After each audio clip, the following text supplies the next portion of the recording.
Welcome to Windows on the World with me, Mark Windows, 3 times a week at 10 p.m. GMT, Monday, Tuesday and Thursday, bringing you cutting-edge news, empowering information and no conspiracy theories. On tonight's show, how does a planet as far away as Saturn have such an influence on symbols, religion and our system of law and order?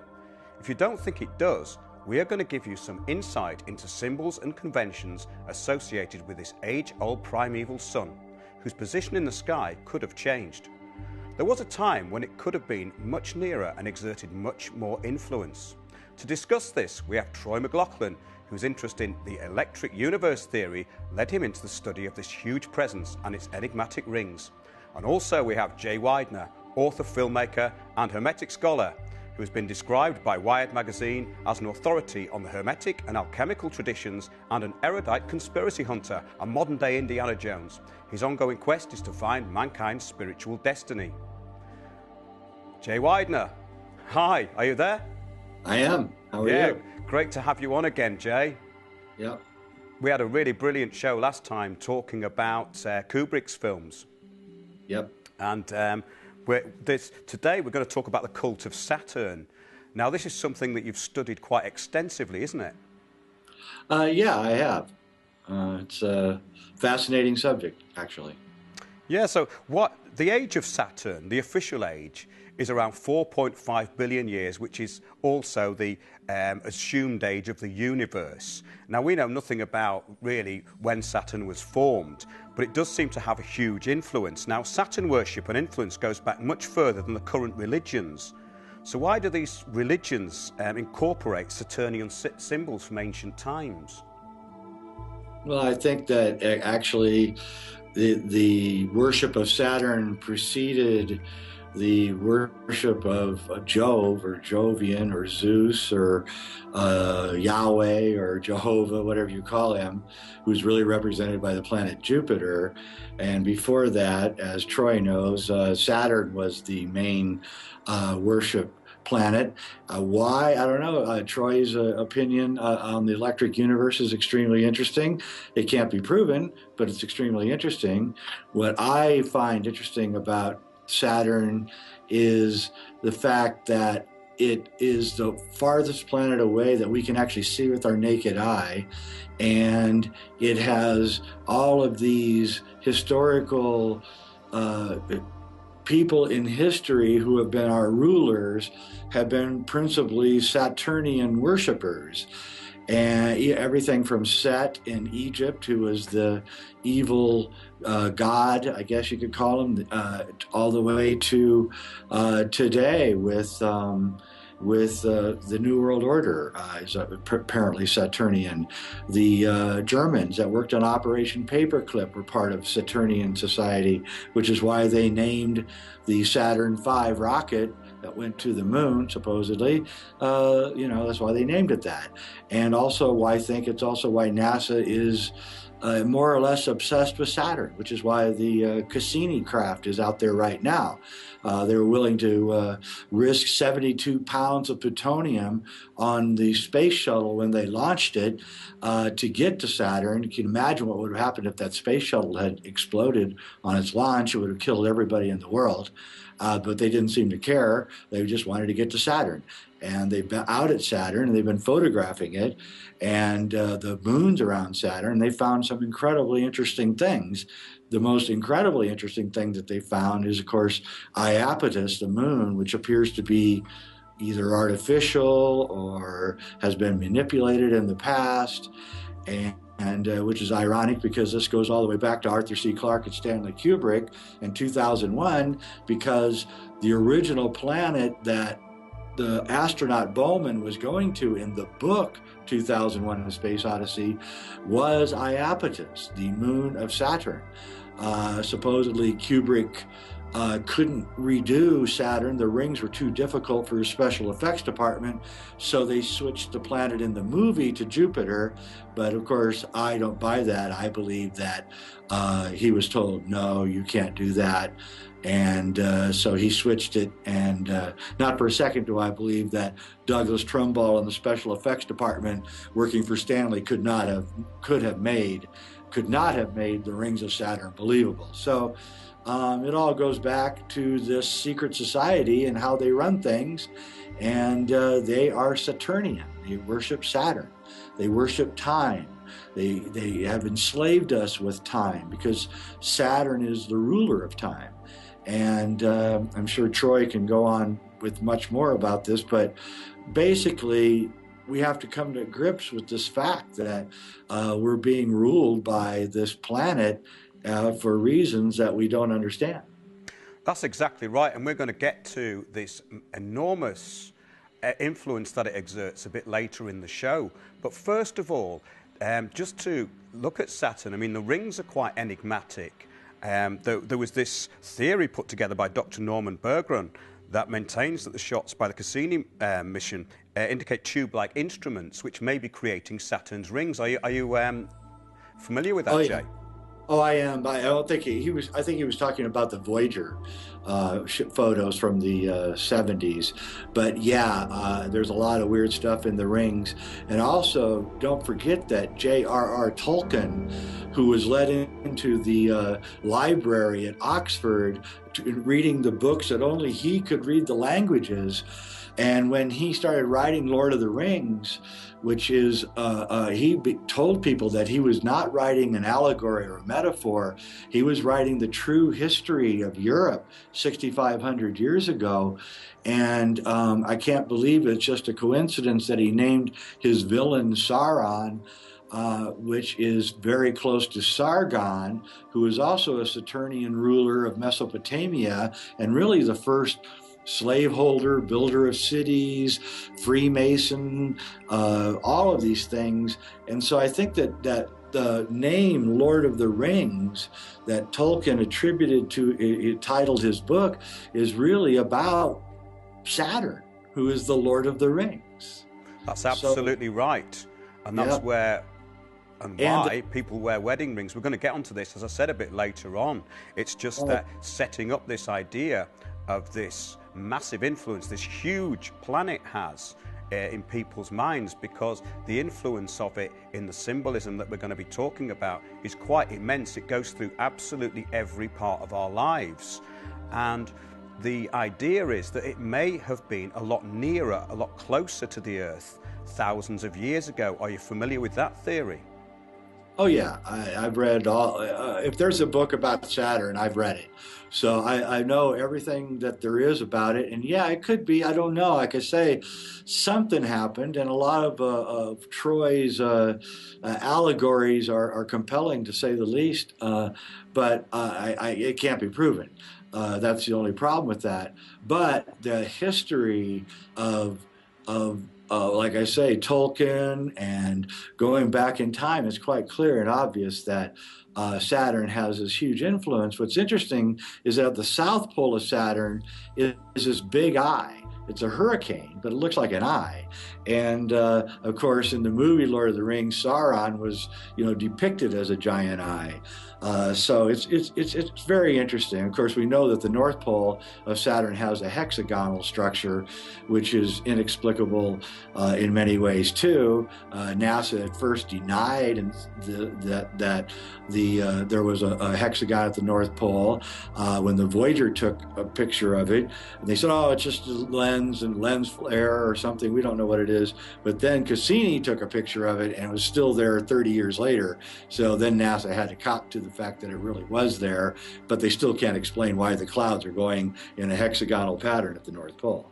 It's a total enigma, really, isn't it? I mean, Velikovsky maintained that Venus and Mars could have been at times in conjunction with Saturn, and this is where a lot of the symbolism comes from, of the eye. And you've got the morning star Venus with the rays coming out of it, 8 rays, and this is an ancient symbol that goes back to at least Akkadian or Sumerian, doesn't it? Yes, it does, and it begs the question, what did our ancestors know? And and once we ask that and we start looking, of course, the problem is that all of our history has been subjugated by popes and kings and rewritten. So we're having a lot of trouble finding a lot of the history as being accurate. And I think that we don't really know. That's the problem with this whole thing. We're literally blind men walking around in the dark. Yes, and they're still using these symbols today. Every single religion on this planet seems to use Saturnian symbols when you start looking into this. So it's right out in the open, but not talked about. And as this show goes on, we're going to talk about how this influences the banking system, the police, all the systems of law and order, education. Everything we're being told is basically being filtered through the Saturnian cult, if you look into it. Yeah, and it's the secret cult behind the Jovian cult. So the exoteric religions of Islam, Christianity, and Judaism appear to be Jovian cults. So they worship Jehovah, which is Jupiter, but actually they don't. They worship Saturn. The deep inside the religions, you find out that actually they're Saturnian. And I think this is endlessly fascinating because they've set up kind of a bogeyman of Jehovah, while at the same time the real guy is Saturn or Set or Satan, or any of those words are all allusions to Saturn, which is, again, extremely fascinating. As is Saturday, by the way. Saturday is Saturn's day. That's right. And you can kind of, I mean, is it a coincidence, that the Rothschilds use a six-pointed hexagonal star as their logo, and they go to the synagogue on Saturday, and Saturn has a hexagon at the North Pole? It's all these weird coincidences that generally start piling up on each other. It's also known as the Black Sun, and in many ways, the ruling sun in previous civilizations. And this does indicate that it must have been much more prominent in the sky at some point. Yeah, it does appear to be that way. I've actually heard a scholar telling me that the Antichrist is Saturn, and not anti like anti, but anti like before. So the God before Christ was Saturn, and Saturn is the Antichrist, or the previous God. And it's almost like the Jehovah is the Wizard of Oz. He's the man behind the curtain. He's the Oz, but the man behind the curtain is Saturn. That's great. I mean, it just goes on and on, this Saturn cult. The Romans named their capital Saturnia, and of course their winter solstice, which became the Christian Christmas, was the Saturnalia.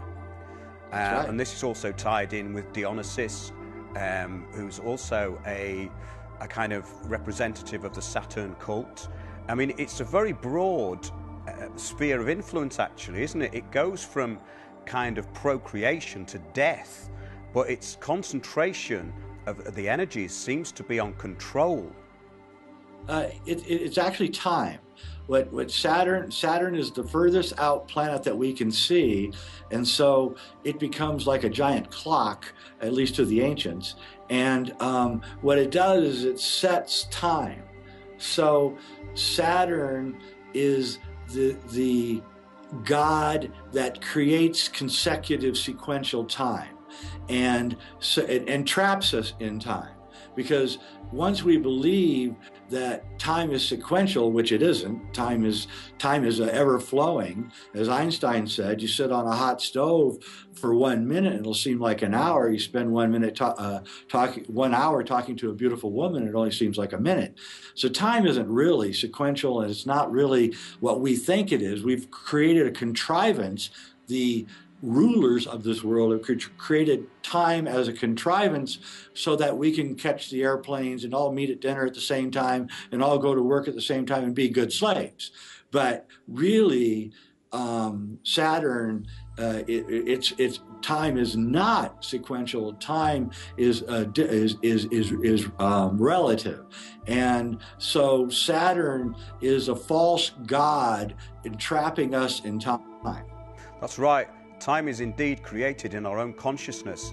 the idea of this ticking timeline is something that has a huge impact on us, because we're almost born into this cult of birth and death. And Saturn is also the Grim Reaper. He's always there, measuring our time, saying we haven't got enough of it.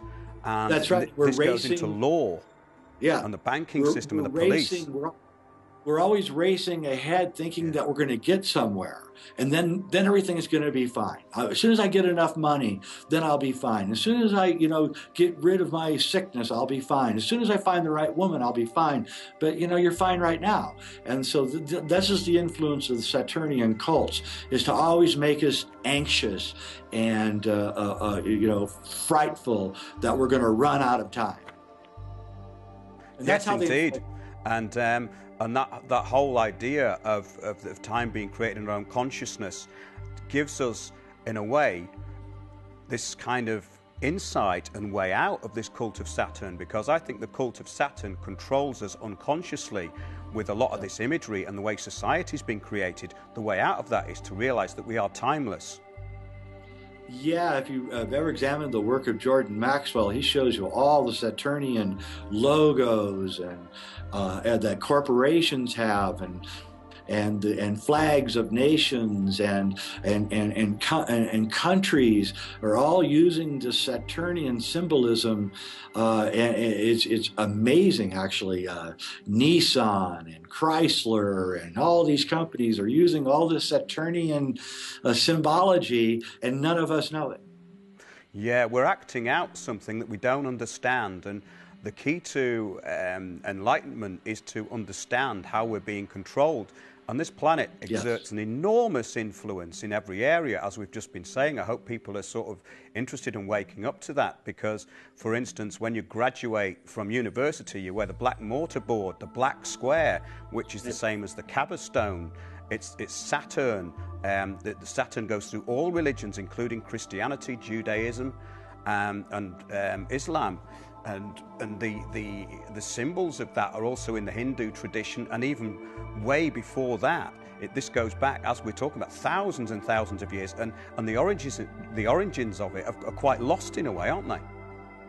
Well, they are, and probably there was some kind of catastrophe or something which hid this knowledge from us. Maybe the catastrophe was Saturn itself, something that happened with it. As Troy says, Saturn was our sun, and it was moved away from us by the entrance of our other sun, the sun we have now coming in, and that could be there was something happened, something immense happened, which changed the earth and wiped our memories.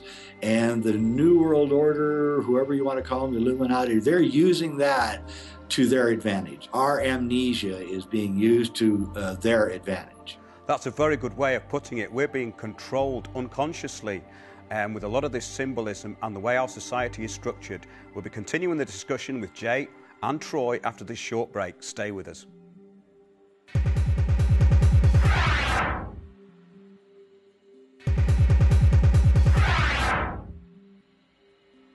Welcome back to Windows on the World. We're talking about the cult of Saturn, a huge planet with a huge influence which may have been a lot nearer to the Earth in ancient times.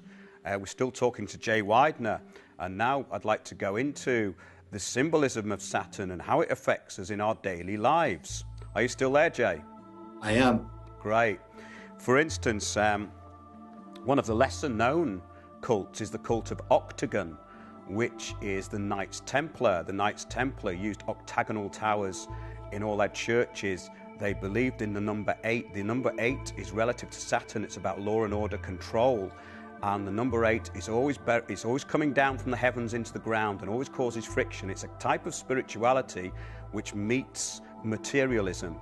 And this is where Saturn's very important in my view, because the Templars were very obsessed with this. And if you go into the City of London and look on the door handles of banks, they're octagonal. They have octagonal door handles. The base of pillars is octagonal.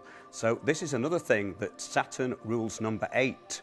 It is numerologically number 8 and also astrologically Capricorn. Can you expand on that a bit, Jay?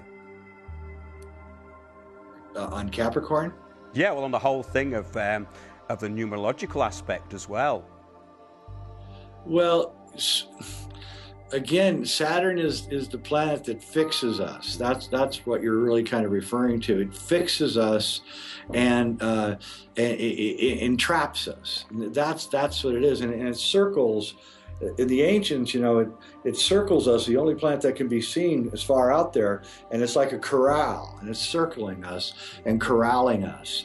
And that's what most of the symbolism is pertaining to, is the fact it's a corral, where it's a wedding ring, which means you're now, pretty much committed to one person, or maybe even the slave to that person. Or in the ancient traditions from Mesopotamia, they literally built Saturn effigies and things to their great god. And another thing that needs to be said here is that in the Nag Hammadi, we were talking about the archons last week, in the Nag Hammadi, they seem to intimate that the archons came from Saturn.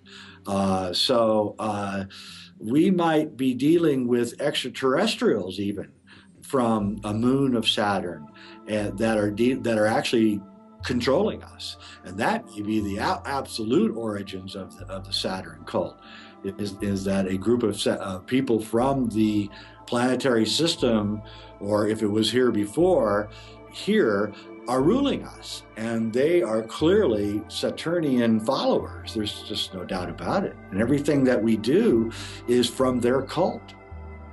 Yes, and of course the moon does have quite an influence. We see the moon, and of course the moon deals with lunacy and undercurrents, and it's meant to be a very female but negative influence, but it seems like the influence of Saturn goes way back, and that's what I find really interesting, because there seems to be a lot more symbolism relating to Saturn than the moon, which does indicate that it could have been closer at some time. I find that extremely fascinating. But once you start looking at Saturn, it's a massive, massive planet, and the rings are quite enigmatic. It's got this, as I've said, it's got this hexagon at the North Pole and what looks like an eye at the South Pole. Yep. And if you look at these ancient symbolisms, like, the pre-Sumerian stuff, it's got what looks like an eye, but you've got Venus, which is the morning star, with rays coming out of it. Then you have another planet behind that, then another planet, which is Saturn. So you've got, allegedly, Venus, Mars, and Saturn could have been in some kind of conjunction or rotational alignment. Could you expand on that? Have you heard about that? Oh yeah, that's Troy's work, and it's great work. And there's a lot in the past that would seem to indicate that he might be right. The I mean, I can't even. It's so amazing, because Saturn it gives off more energy than it receives, so it's almost like a mini sun. So you could theoretically receive warmth from Saturn. It could act like a sun and actually warm up the planets around it. And what I'm really interested, though, in knowing from Troy is, how did Saturn acquire its current satellites? That would be an interesting question. Well, it's a great time, Jay, to bring Troy into the conversation now. Troy, are you there? I am indeed, yes. Great. Troy McLaughlin, welcome to Windows on the World. It was your interest in the electric universe theory that got you looking into Saturn. Can you just give us a bit of your background? Yeah, absolutely. And thanks very much for having me on. And absolute pleasure to be on with you, Jay. Your work's been quite influential in a lot of my own researches, so that's a real pleasure. Same here. Yeah, well, it's the stuff that you did with Kubrick, with the that you mentioned before with Saturn and so on. These were all triggers when I was doing my own research that pulled things together. So thanks very much for that. Been great work. But yes, I got involved in the study into Saturn because I originally studied ancient history, Egyptology, when I was at university, and I ran into the extreme reactions that the mainstream academia has for the likes of Immanuel Velikovsky.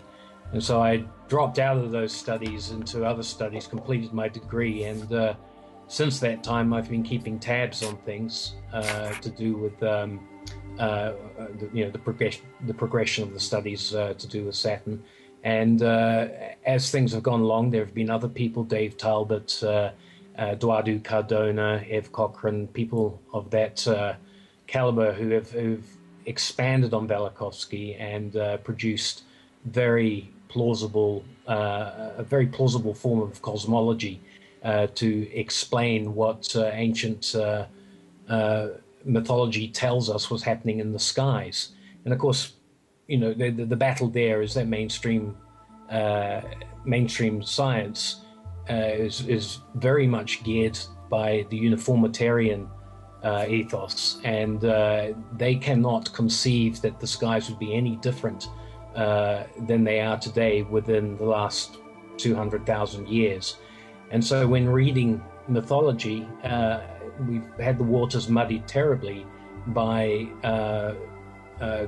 symbols being attributed to our current sun when it should have been attributed to Saturn. To give you an example, Mark, you mentioned the black sun. The reason that Saturn is always associated with the black sun was because it shone at night, at a time when you also had the other sun had dipped in behind in the west. Saturn continued to shine at night and was placed in the northern areas. All the religions, all the monuments point to the north as its original resting place. And that has always fascinated me. But, to just enlarge on the question you ask, why Saturn for these cults today?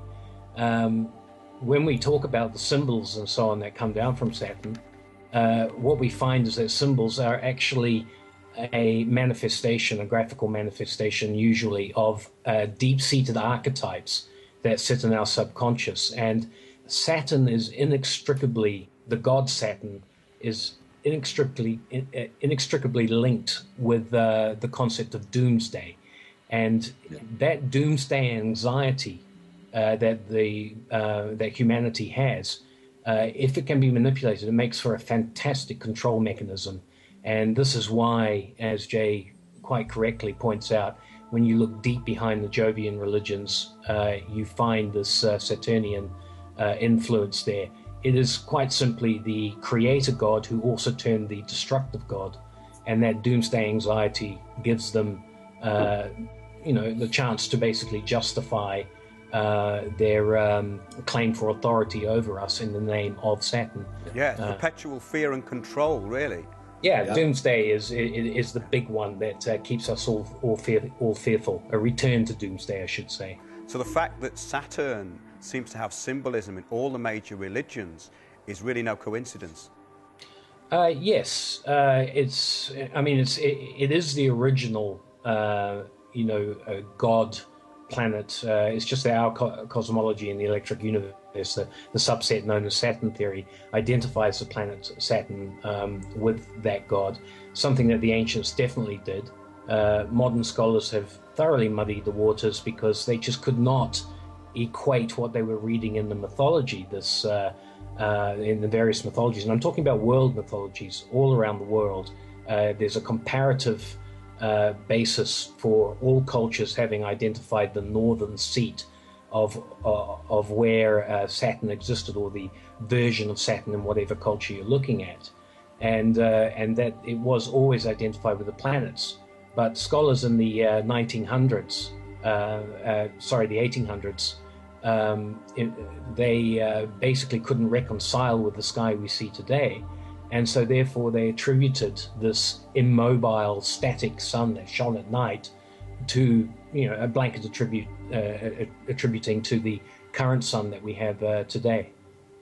Yeah, this is really fascinating stuff because it goes into so many areas. I mean, when we walk into a court, the judge is wearing the black robes, the police wear black. These are all colours associated with Saturn, with control. As we've said, you get into a contract, you have a wedding ring. That's a form of control. These are all things that are exerted on our daily lives. Most of us are totally unaware of it. The whole idea of law and order, and the iron fist really is Saturn, because it's there controlling in the background all the time. And if we can release ourselves from this control, from this assumption, then we can see things as they really are. It's very difficult to do that when we are constantly fed this stuff, which is it's conscious and subconscious. So the influence that this planet has is really through the people who are perpetuating that influence. Would you like to just come in on that, Jay? Yeah, it's interesting because the German, the Skull and Bones, whose number is 322, was actually a German Saturnian society that came to Yale in the 1800s, according to Anthony Sutton, and the Nazis called themselves the New Templars, and of course the Nazis worshipped the Black Sun. And so it's very interesting. They also, and so all these influences coming from the Germany are incredibly fascinating. And then you begin looking back into the Thule Society and the origins of Nazism, and you find out that, again, we're talking about a completely Saturnian cult. And it transferred itself over into the United States and became NASA. And then of course, what is the first, what is the planet that NASA wants to explore more than any other? Well, it happens to be Saturn. And what have they discovered out there on Saturn? Well, we don't know. We only know what they tell us. But this goes back to my belief that there's a secret space program, and that they went out there to Saturn a lot further back than we think. And that Arthur C. Clarke knew a lot more about Saturn and its moons back in the 60s than he should have. And so it begs the question, how did Arthur C. Clarke know that Iapetus was this strange-looking moon and place it as the place where the monolith would be at the end of 2001: A Space Odyssey? And I don't know what to say, except that there's just too many lines pointing towards a group of Saturnian worshipers controlling this world that I don't think it can be denied anymore. Well, if we look at the analogy of Saturn, that fits exactly with it. You've got people who are in the know and people who aren't. And the people who know are the ones who are perpetuating this cult. So it's very, very interesting. So there is, in other words, still a priest class on this planet who know what's going on, and they're keeping it from the majority of the population. Well, there's no change there then, is there? No, and I would say the Catholic Church is Saturnian, even though they would deny it. There's Saturnian symbols all over the Vatican. Priests wear black. The whole thing, it's just kind of creepy. I mean, well, also, of course, that it came from the Roman Pauline Church, which right. was, if you look back at, as we've said earlier, the Romans' name for Rome basically was Saturnia then, and of course they celebrate the Saturnalia. So they were getting it from somewhere. That was, we're going back a few thousand years here, but it's not that long when you consider yes. the amount of time that we've been told there was nothing happening on this planet. They go about civilization go about 6,000 or 7,000 years. Well, we know for a fact that that's just completely untrue because of what's been found in the fossil record, and of course reading books like Forbidden History and Forbidden Archaeology. People who speak out about these things are pretty much shut down, and that's again that's the cult of Saturn shutting them down. So it kind of goes full circle, doesn't it? Yeah, they discovered the city in Turkey, Göbekli, and it's been carbon dated at 12,000 years old, and it hasn't changed the history books or anything. They absolutely know that this city is at least 12,000 years old, yet they continue to tell us that civilization didn't start until about 6,000 years ago. It's unbelievable, actually, what they get away with. It's just, I can't even believe it. Well, I think so. Once we look into it, Jay, it does become very apparent, but it does take an awful lot of study. So, Troy, just give us a bit of your opinion there of how Saturn is controlling us and how it's got behind these major religions.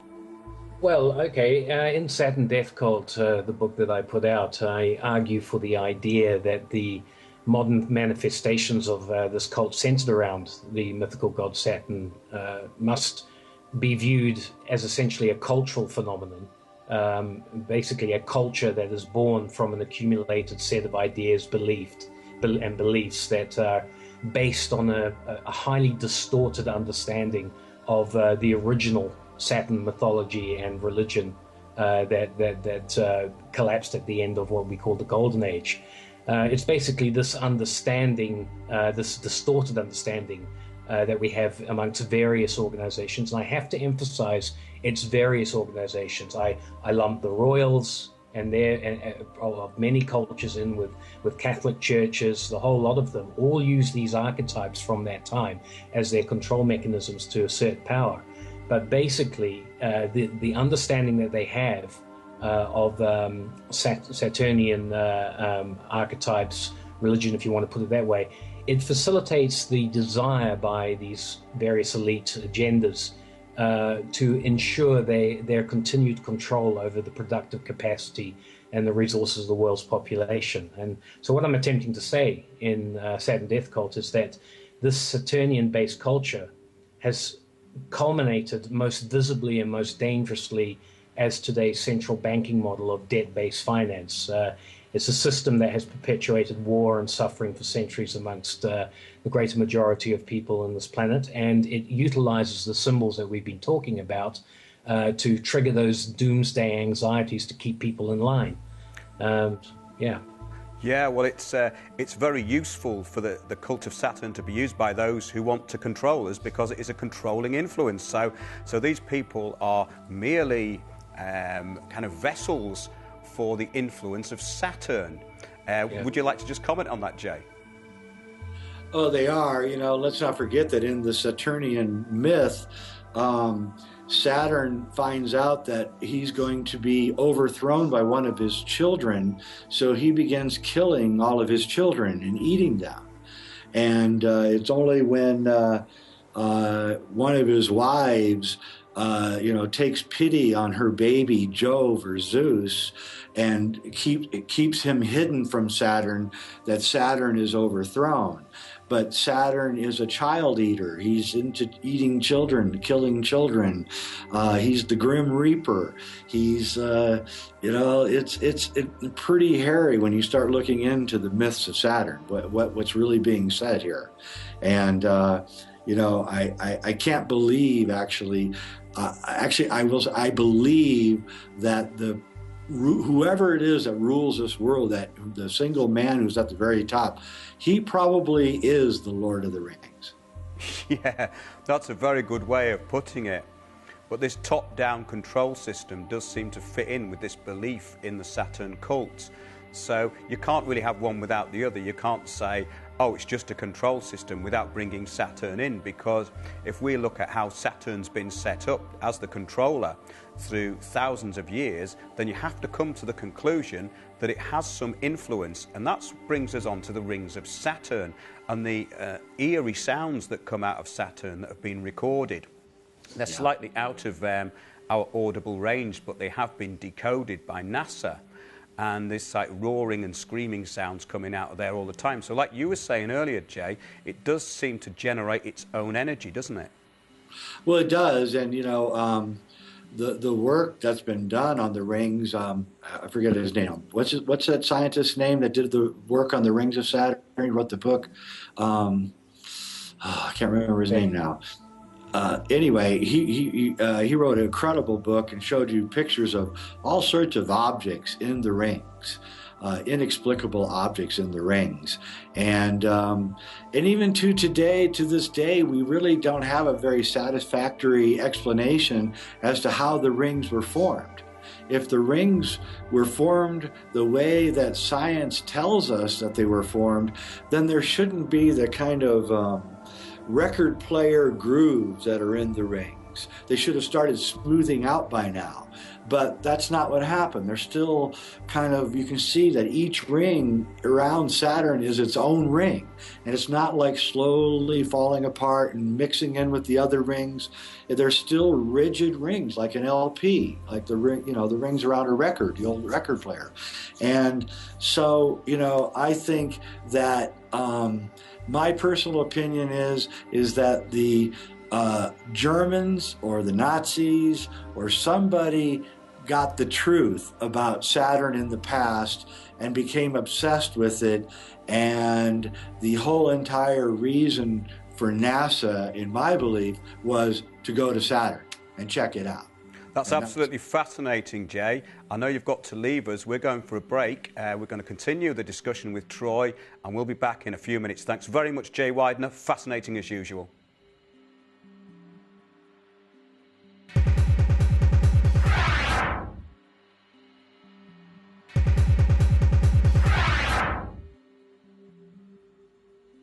Welcome back to Windows on the World. We're discussing the cult of Saturn. We've had a great conversation with Jay Widener, and we're going to continue with Troy McLaughlin. Are you there, Troy?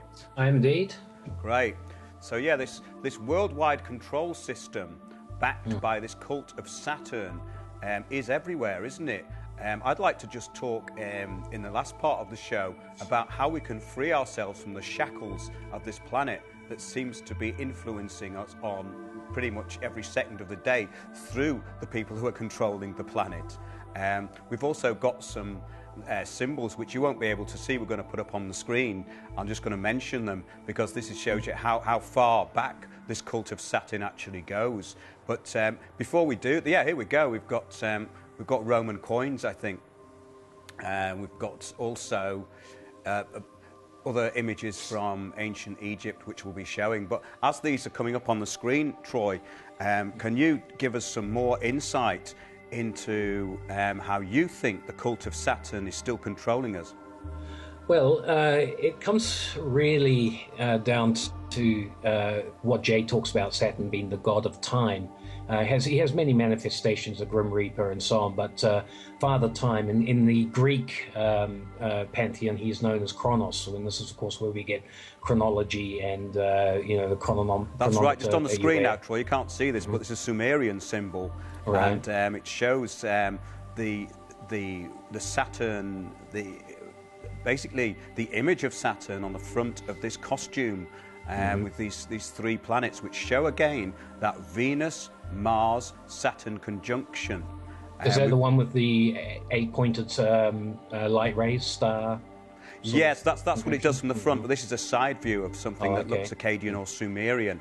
But this does go back a long time, doesn't it? I mean, if we're going back many thousands of years before Christianity, so this cult has been going on really since, it could be hundreds of thousands of years. We just don't know. This is a Sumerian image again with what you're talking about, the 8-pointed star with Saturn in the background. Again, Venus, the morning star, with Saturn in the background. Can you just expand on this for us a little bit about this conjunction that may have happened in the sky, which Velikovsky talks about?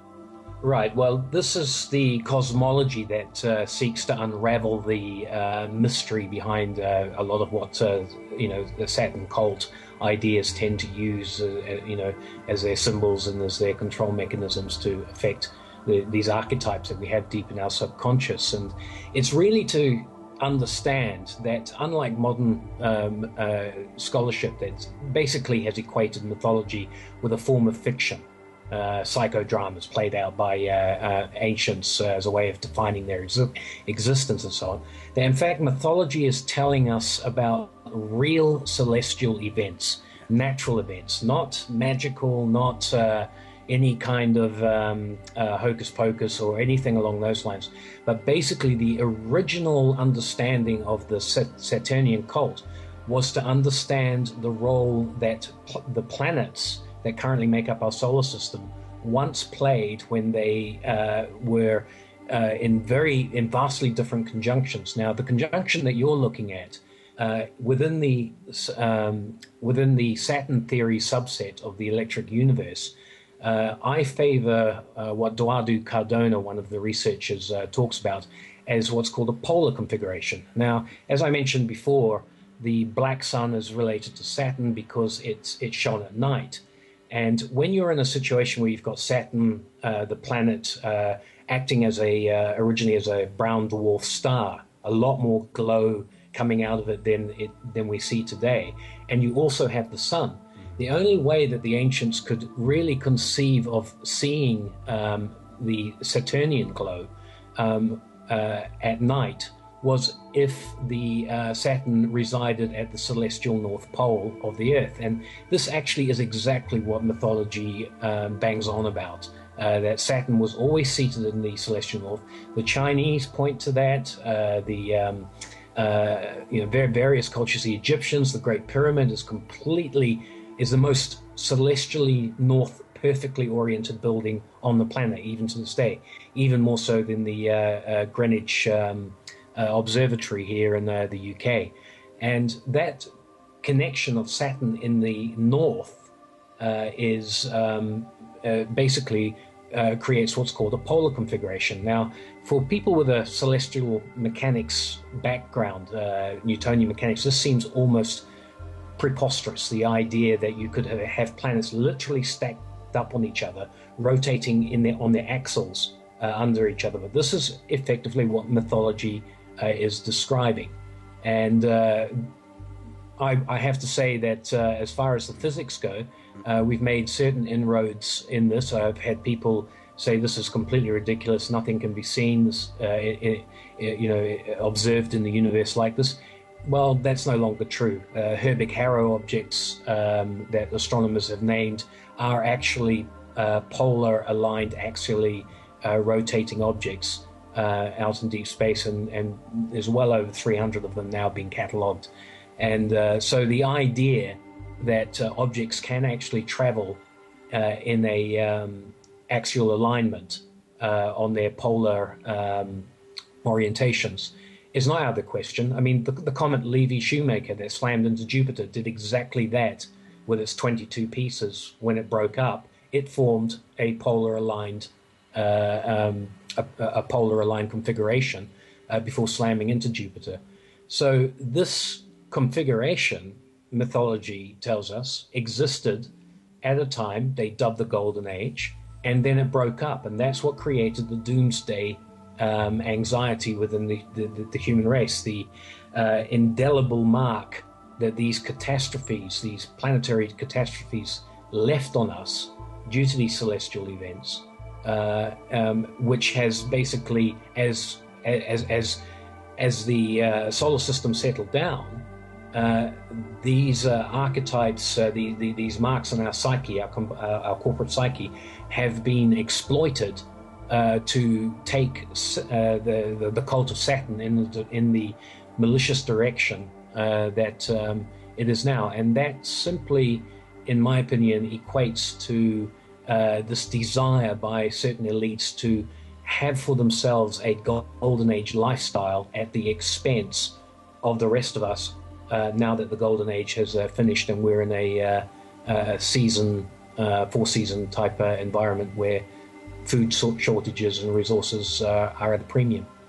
That's right, and this control system and the way that we've been managed through time, and this collective amnesia that the human race seem to have of who they are and where they came from, all ties into that, because we are ripe to be controlled if we don't know who we are or where we came from. And a lot of people on this planet don't really even think about things like that. The control system really does work because we accept this slavery and this system that's imposed on us, and it's imposed through law, banking, and all sorts of daily control. Education system is basically a system of control and brainwashing, especially now. And the education system now just seems to be a propaganda exercise. And when people come out with their university degrees, which they have to get, they're only allowed degrees of information. They're never given the full information. And this is all part of the Saturn cult, because, as we said earlier on, they wear the black mortarboard hat, which is also the black Kaaba stone of Islam. When people are walking around that black Kaaba stone at the Hajj, they are unconsciously worshipping Saturn, and that brings them into a lower vibrational frequency. That's my opinion. A lot of people who go to the Hajj have a wonderful time, but it really, at the back of all this, is a control system that we just don't understand. Well, the understanding, in my opinion, Mark, is that you have to go back to what Saturn is identified first primarily with, and that is being the father of time. Time is a measure, all right? And the ability to calculate time was something that mythology tells us that humans did not have for an indeterminate time into the past. There was what they would call a twilight primordial era of a purple dawn, where light was very dark, very gloomy. Then this dull orb that existed in the north suddenly flared up into light. It's what the biblical account refers to as the let there be light moment in terms of the creative effort. And as a result of that flaring up of Saturn, human beings were given the capacity to be able to calculate time.